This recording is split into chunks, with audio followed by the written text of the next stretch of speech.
This video is one of the most important that I believe that I've ever filmed. It's not a new video.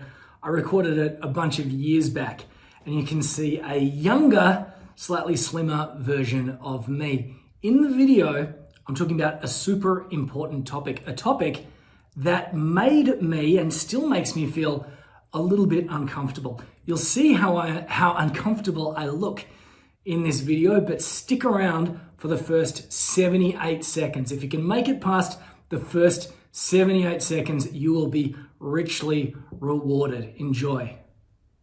Stepping in front of the camera today, I felt a slightly alarming tingling sensation. Despite having a camera guy that I can trust, and despite doing this a fair bit, I'm even wearing two mics, I still felt fear. I felt that niggling sensation of self-doubt. Do I have the abilities to pull this off? Will people really watch this video? Do I actually have anything worth saying? Now, I've had the privilege of interviewing some amazing people as a journalist and as a publisher. People like Bill Gates, James Dyson, the Dalai Lama, and hundreds of equally inspiring business owners who you've probably never ever heard of, but each with a remarkable story or skill to share. And all of these people have something in common. They all suffer fear and self-doubt. That's perfectly human. However, it's how they deal with this fear that sets them apart. In 1997, I was kidnapped. I was dragged from the street in a rundown area of Tangiers, the seaport town of Morocco. Until that moment, I was a carefree backpacker, having a well-earned break from my studies with not a worry in the world. But then a gun was prodded into the back of my neck and a knife to my kidney, and I was hustled into a waiting car. That night was probably the longest night of my life, as I stared at the door perched on the corner of a bed in a rundown room in an empty hotel. Fear was very real to me that night. I had been pushed between ATMs for a while, but I had almost no money in the bank, and I had been told that I would be kept hostage until my family could deposit more cash in my account. But the time difference had made that difficult, so I couldn't get them their cash. The next morning, as the sun rose, I worked up the courage to see if the door was locked. It wasn't, so I poked my head out into the corridor. And there was a young man, dozing, maybe a few years younger than me at the time, with a rifle across his lap.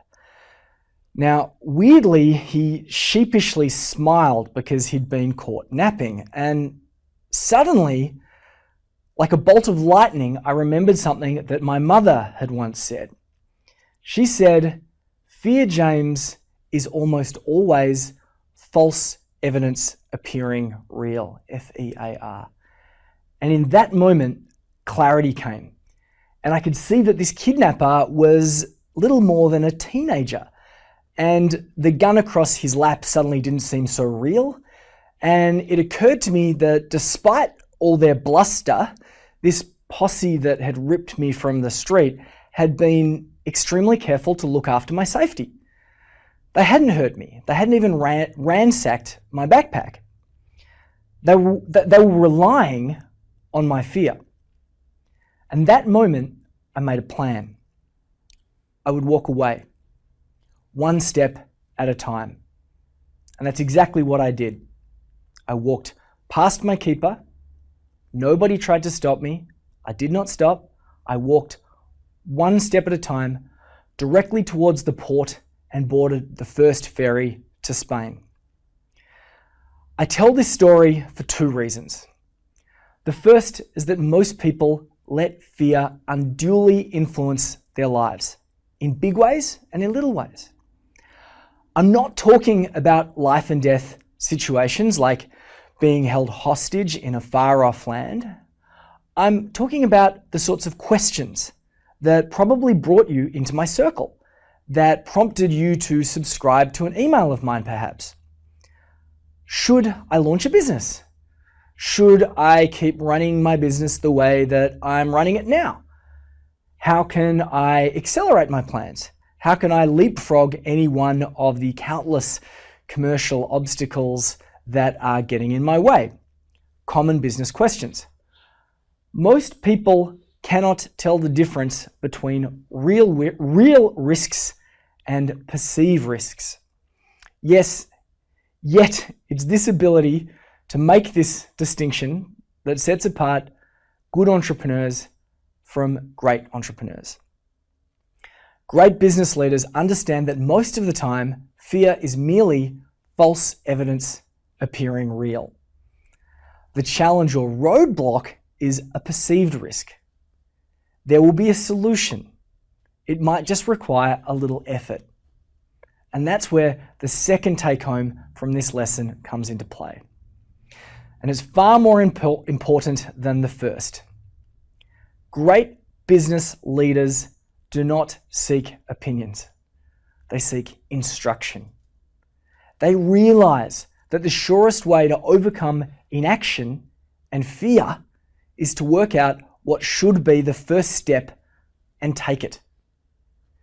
The end of my terrifying ordeal began with me taking a single step. Get past the teenager with the rifle. That was my first goal, step one. The problem with this construct called business that we all operate within is that far too many people are only able to offer opinions, but not enough people are willing and able to provide instruction. And while fear can be debilitating, it's not having a plan, not knowing your first step that is the greatest cause of inertia. It's the greatest cause of inertia among them all.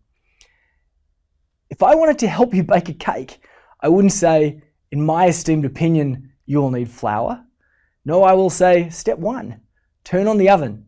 Step two, arrange your ingredients, and so on. Opinions are worthless. Instruction is priceless because good instructions come with a first step. And even a very small, teensy-weensy first step creates momentum. And that's how I made it back to Spain. One small step that led to another.